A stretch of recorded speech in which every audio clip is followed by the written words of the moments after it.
वैसे तो भारत में सरकारी उपक्रमों के निजीकरण या प्राइवेटाइजेशन को लेकर होने वाली बहस लंबे समय से चली आ रही है और आज के वर्तमान दौर में बात की जा रही है कि सरकारी कंपनियों और उपक्रमों के डिसइन्वेस्ट या विनिवेश को क्या निजीकरण ही क्यों न कहा जाए। निजीकरण का विरोध भारत जैसे देश में काफी लंबे दौर से चला आ रहा है।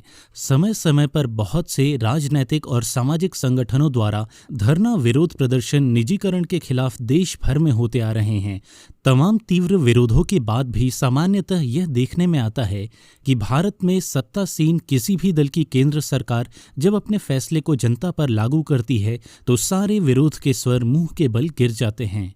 आज के दौर में जब देश में एक कमजोर विपक्ष है और किसी भी दूसरे संवैधानिक स्तंभ की आवाज सरकार के निर्णयों से इतर नहीं दिखाई देती, तब लगातार होते ऐसे प्राइवेटाइजेशन पर कोई भी लगाम लगेगी, फिलहाल ऐसा नहीं लगता। यहाँ अभी मोदी सरकार के तमाम अन्य फैसलों की बात न करते हुए हम भारतीय रेल पर बात करेंगे। वर्तमान की बात करें तो जब निजीकरण को लेकर देश भर में विरोध के स्वर उठ रहे थे, तब हाल ही में 8 जुलाई 2020 को रेलवे के निजीकरण की चर्चा के बीच रेल मंत्री पीयूष गोयल का बड़ा बयान सामने आया था। उन्होंने कहा था कि रेलवे का निजीकरण नहीं किया जा रहा है, प्राइवेट ट्रेन का वर्तमान संचालन पर कोई असर नहीं होगा, न ही इसका असर किराए पर होगा। प्राइवेट ट्रेन चलाने को लेकर पिछले कुछ समय से रेलवे के निजीकरण की चर्चा गर्म हो रही थी, जिस पर रेल मंत्री पीयूष गोयल के उस बयान के बाद कुछ लोगों को लगा कि सब कुछ साफ हो गया है। पीयूष गोयल ने कहा था कि रेलवे का किसी भी प्रकार से निजीकरण नहीं किया जा रहा है, वर्तमान में चल रही रेलवे की सभी सेवाएं वैसे ही चलेंगी। पीयूष गोयल के ट्वीट में कहा गया था कि निजी भागीदारी के 109 रूट पर 151 अतिरिक्त मॉडर्न ट्रेन चलाई जाएंगी। इसका वर्तमान में जारी रेलवे की ट्रेनों पर कोई असर नहीं पड़ेगा। उन्होंने कहा था कि इन ट्रेनों के संचालन से नए रोजगार पैदा होंगे। जानकारी दी गई कि प्राइवेट ट्रेनें उन रूटों पर चलाई जाएंगी जहां वर्तमान में डिमांड सप्लाई से ज़्यादा है। ऐसे में मॉडर्न ट्रेनों के संचालन से यात्रियों को सुविधा होगी। इससे वर्तमान ट्रेनों और टिकटों पर भी कोई प्रभाव नहीं होगा। मॉडर्न ट्रेन चलाने का मकसद मॉडर्न टेक्नोलॉजी द्वारा इंफ्रास्ट्रक्चर में सुधार लाना होगा। इसके पूर्व रेलवे में निजीकरण को लेकर खबर चर्चा में आई थी कि सरकार की तरफ से पहला बड़ा कदम उठा लिया गया है। खबर यह है कि रेल मंत्रालय ने 109 रूट्स पर यात्री ट्रेनें चलाने के लिए प्राइवेट पार्टीज को इनविटेशन दे दिया है। इसके लिए प्राइवेट पार्टीज को 30,000 करोड़ का निवेश करना होगा। पहली बार रेलवे में यात्री ट्रेन चलाने के लिए प्राइवेट पार्टी को आमंत्रित किया गया है। रेलवे के मुताबिक इसका मकसद भारतीय रेल में नई तकनीक का विकास करना है ताकि मेंटेनेंस कॉस्ट को कम किया जा सके। इसके अलावा रेलवे का दावा है कि इससे नई नौकरियों के अवसर भी पैदा होंगे। रेलवे ने पैसेंजर ट्रेन सर्विस ऑपरेट करने के लिए प्राइवेट पार्टी के लिए दरवाजे खोल दिए। 109 डेस्टिनेशन रूट पर अब प्राइवेट कंपनी ट्रेन ऑपरेट कर पाएंगी। इससे 30,000 करोड़ रुपए की इन्वेस्टमेंट की संभावना है। पैसेंजर ट्रेन संचालन के लिए पहली बार भारतीय रेलवे ने प्राइवेट इन्वेस्टमेंट का रास्ता साफ किया। ये सभी ट्रेनें कम से कम 16 कोच की होंगी। इन सारी ट्रेनों की अधिकतम रफ्तार 160 किलोमीटर प्रति घंटा है। रेलवे 35 साल के लिए ये प्रोजेक्ट प्राइवेट कंपनियों को देंगी। प्राइवेट पार्टी को एनर्जी और अन्य चार्ज खपत का हिसाब देना होगा। यह सभी ट्रेनें भारतीय रेलवे के ड्राइवर और गार्ड ऑपरेट करेंगे। इस परियोजना में लगभग 30,000 करोड़ रुपए का निजी क्षेत्र का निवेश होगा। केंद्र सरकार के रेल मंत्रालय ने दावा किया कि यह भारतीय रेलवे नेटवर्क पर पैसेंजर ट्रेनों को चलाने के लिए निजी निवेश की पहली पहल होगी। बहरहाल रेलवे में इस विनिवेश का या विरोध करने वालों की भाषा में कहा जाए कि रेलवे में निजीकरण के खिलाफत करने वालों की लंबी फहरिस्त है। देश के मुख्य विपक्षी पार्टी कांग्रेस ने इस निजीकरण के विरोध में देश भर में पुरजोर प्रदर्शन किए हैं। कई मौकों पर राहुल गांधी ने आगे आकर इस मुद्दे पर विरोध दर्ज कराया है। कांग्रेस पार्टी की युवा इकाई ने चुनिंदा रेल मार्गों पर ट्रेन चलाने के लिए निजी इकाइयों को अनुमति दिए जाने के फैसले के विरोध में कमीज उतारकर शर्टलेस प्रदर्शन तक कर दिया। राहुल गांधी ने तो केंद्र सरकार की मंशा पर सवाल उठाते हुए यह तक कह दिया कि पहले सरकार जानबूझकर रेलवे को घाटे में दिखाने का काम करेगी और फिर इसे निजी हाथों में बेच देगी। अब जबकि बिहार में विधानसभा चुनाव समीप है और मुख्य विपक्षी दल आरजेडी के supreme leader Lalu Prasad Yadav jail में बंद हैं, ऐसे में पूरे बिहार में तेजस्वी यादव ने भी निजीकरण पर तीखा हमला बोला है। वो जनता को यह बताने की चूक नहीं कर रहे कि उनके पिता लालू प्रसाद यादव ने जिस भारतीय रेलवे को देश के लिए लाभकारी बनाया, उसी को भाजपा की केंद्र सरकार बर्बाद कर बेच देने पर आमादा है। इनके अलावा Samajwadi party, Bahujan Samaj party, NCP, TMC जैसे दलों के साथ साथ अन्य क्षेत्रीय दलों ने भी निजीकरण को लेकर नाराजगी दर्ज कराई है। सालों से रेलवे में भर्ती का सपना संजोए शिक्षित भारतीय युवा बेरोजगारी से पहले ही जूझ रहे हैं।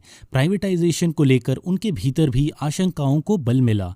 बहुत से ऐसे युवाओं ने जमकर विरोध प्रदर्शन में भाग लिया, लेकिन इन्हें मीडिया कवरेज कम ही मिला है। दूसरी तरफ रेल निजीकरण के पक्ष में अब तक भाजपा के अलावा एनडीए का कोई भी दल खुलकर सरकार का समर्थन नहीं करता दिख रहा है।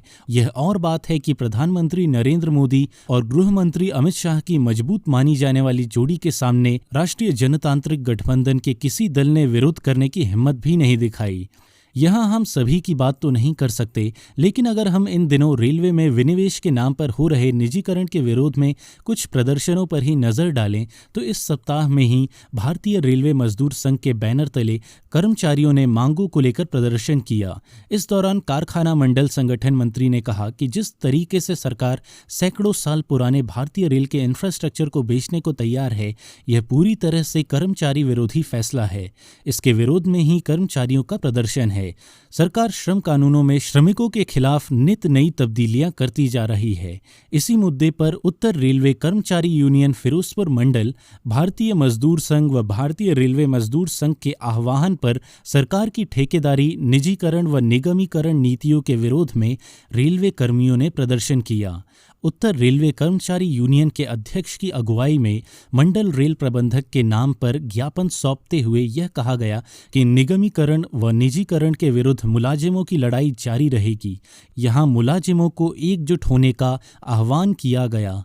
भारत के नागरिकों की जीवन रेखा कहलाने वाली रेल के निजीकरण का विरोध करते हुए दक्षिण पूर्व मध्य रेलवे के स्वतंत्र रेलवे बहुजन कर्मचारी यूनियन के पदाधिकारियों की ओर से फिजिकल डिस्टेंस का पालन करते हुए पोस्ट कार्ड अभियान चलाया जा रहा है। यह अभियान निजीकरण व एनपीएस के विरोध में 23 जुलाई से शुरू हुआ है। संगठन के महामंत्री के नेतृत्व में चलाए जा रहे इस अभियान के दौरान सभी कर्मचारी सरकार की नीति का जमकर विरोध कर रहे हैं। यह पोस्ट कार्ड राष्ट्रपति व प्रधानमंत्री को भेजा जाएगा। कर्मचारी इसके माध्यम से अवगत कराना चाहते हैं कि रेलवे की निजीकरण की प्रक्रिया तत्काल बंद हो, न्यू पेंशन स्कीम को भी बंद कर पुरानी पेंशन स्कीम लागू की जाए। यहाँ यह भी घोषणा की गई कि यदि मांगों की अनदेखी होती है तो रेलवे बहुजन कर्मचारी यूनियन देशव्यापी आंदोलन करेगा। बड़े तौर पर भारतीय ट्रेड यूनियन केंद्र CITU, AICCTU जैसे यूनियन भी इस प्राइवेटाइजेशन के खिलाफ देश भर में विरोध कर रहे हैं। रेलवे से जुड़ा शायद ही कोई मंडल या संगठन शेष होगा जहां केंद्र सरकार और रेलवे मंत्रालय के खिलाफ विरोध दर्ज न हुआ हो। भारी बहुमत से चुनी गई सरकार ऐसे तमाम विरोधों को अनदेखा अनसुना कर अपनी मस्त बेपरवाह तेज चाल में चलती दिखाई दे रही है। शायद वह मानती है कि उसके हर कदम का देश में एक तबका विरोध तो करेगा ही। अब तक अधिकांश विरोध प्रदर्शन खाना पूर्ति, औपचारिकता और फोटोशूट के सेशन से प्रतीत होकर कमजोर नजर आ रहे हैं। अमूमन संघ की विचारधारा के साथ दिखाई देने वाले भारतीय मजदूर संघ, स्वदेशी जागरण मंच जैसे संगठन ऐसे हालात में क्या करते हैं और उनकी बातें कहां तक पहुंच सकती है, यह खुलकर देश के सामने आना शेष है। भारत देश में किसी भी सरकारी विभाग में निजीकरण भारतीयों के लिए अच्छा सौदा साबित हुआ है, या हो सकता है इसके अलावा संसद में पृथक रेल बजट पेश करने की परंपरा का खत्म कर दिया जाना, रेलवे स्टेशन मेंटेनेंस निजी हाथों में सौंपा जाना, पहली प्राइवेट ट्रेन तेजस और भारतीय रेल एवं निजीकरण के विस्तृत इतिहास से वर्तमान की जानकारी हम अगले अंक में आपसे साझा करेंगे। हम मानते हैं कि भारत के नागरिक और सजग मतदाता होने के नाते आपको सरकार के सभी सरकारी उपक्रम कंपनियों के विषय में अच्छी जानकारी होनी चाहिए। दोस्तों, उम्मीद करते हैं कि आपको इस रिपोर्ट से रेलवे व उसके निजीकरण के बारे में काफ़ी कुछ जानकारियां प्राप्त हुई होंगी। और अगर हमारा कंटेंट आपको पसंद आया तो please like, comment and subscribe कर हमें इसी तरह मोटिवेट करते रहें। जल्द मिलते हैं अगले वीडियो में।